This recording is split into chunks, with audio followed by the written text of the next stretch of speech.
Back to life, back to reality. Hey guys, welcome back to Boob Babble. And I'm doing a movie review right after I just did a review about Ben Affleck being Batman, which is probably the worst thing that people have heard in a while about comic book series. The lighting in my room makes me look like a chonga.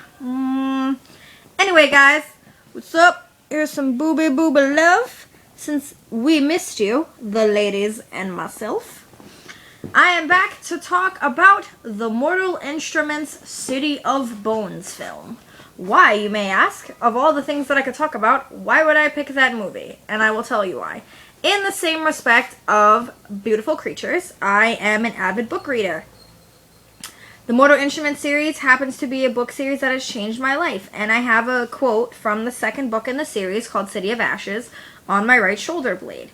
And I've always been a fan of this series, and I've met Cassandra Clare numerous times. She knows me by name and by face. And she's a great, amazing author, and the series that she's created, which was only supposed to be 3 books, has now turned into 12. Almost 9 of them are out. And it's a really big deal for me because I identify with the series a lot, and it's definitely in my top 10 books. And this adaptation disappointed me greatly. And I can't help but, express my aggravation as an avid book reader. When movie adaptations are made, they have a horrible habit of disappointing the fans. And, except for Lord of the Rings, because Peter Jackson, had the time and the money and the sets and etc. to do his job, he did an amazing job. And I'm grateful for that. I just wish that other authors would have more say or, try to fight the company more in order to make movie rights accurate. Like, I know that Bloomberg wouldn't let them film in New York because it costs too much money for taxes in order to be able to pay for that. So all they did was aerial shots in New York, which sucks because Mortal Instruments takes place in New York. And Clary's from Brooklyn. And they filmed it all up in Canada, which was fine, except that when I was looking at the scenes, it didn't convince me enough that they were in New York. They put a whole bunch of cabs in scenes. You can borrow a whole bunch of yellow cabs all you want. If it doesn't look like New York, it doesn't look like New York. A lot of discrepancies that I had. Jonathan Rhys-Meyers playing Valentine as a villain, inaccurate. He had this weird ponytail thing in the back of his head with all these weird little braids, and he had all these little silver pieces in it, and he looked like he was trying to be a Rasta crossbreed with a strung out 80s lead singer of a rock band. And he's supposed to be 6'2" and stocky and kind of look like Malcolm McDowell. So Jonathan Rhys-Meyers not really pulling that in for the team. Malcolm McDowell and Jonathan Rhys-Meyers don't look similar at all. And you can't just have that going on, having someone look like not even what they're supposed to look like. You can't. It's like with the Avatar movie. They just put the wrong races with the wrong people, and it's just not the right thing to do. Luke, who is, a very important character, they made him English. He's not English at all. Not even close. And they had him be English, and I don't even understand, what that was about. They didn't really explain anything in the movie. The characters were sort of accurate. I did like, Jemima West looks too old to be Izzy, and she's supposed to have brown eyes, not blue. I can't think of the guy's name who played Alec right now, but he looked a little too old too. I mean, the actors that they picked, except for Lily Collins, from the main 4, everyone looked too old. Jamie Campbell Bower doesn't look 17. He looks like a 27-year-old rock singer. And, all I ever see him as is Anthony from Sweeney Todd. So it was just a total, weird experience for me in order to be in that situation. But, I mean, they didn't explain things. They jumped. They threw things in from the other books that weren't supposed to be revealed yet. They completely skipped important scenes and didn't put certain characters in that have to be in the other books.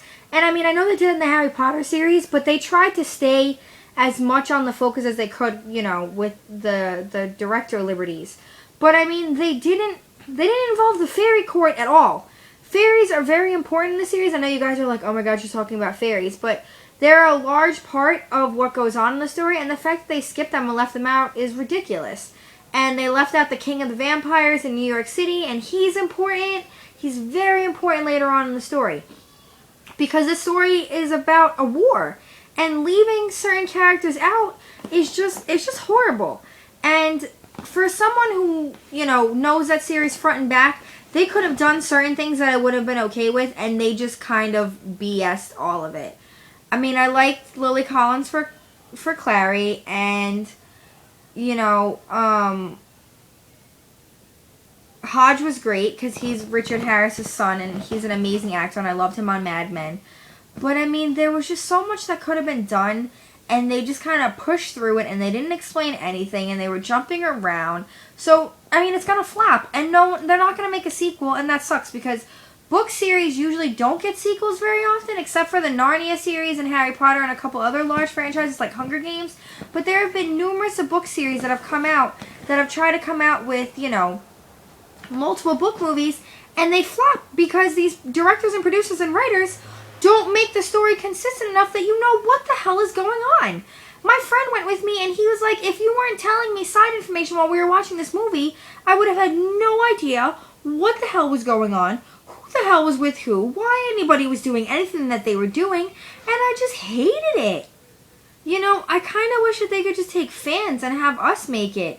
I'd rather run around Brooklyn and have my friend hold, a standard camera or an iPod or an iPhone and have us film fight scenes and be shadow hunters ourselves and fairies and vampires and werewolves and etc. Because it was just a mess. But if anybody else saw it, I want to know your comments, and I want to hear other people's suggestions about the reviews and things that they liked and things that they didn't like, because I want to get feedback.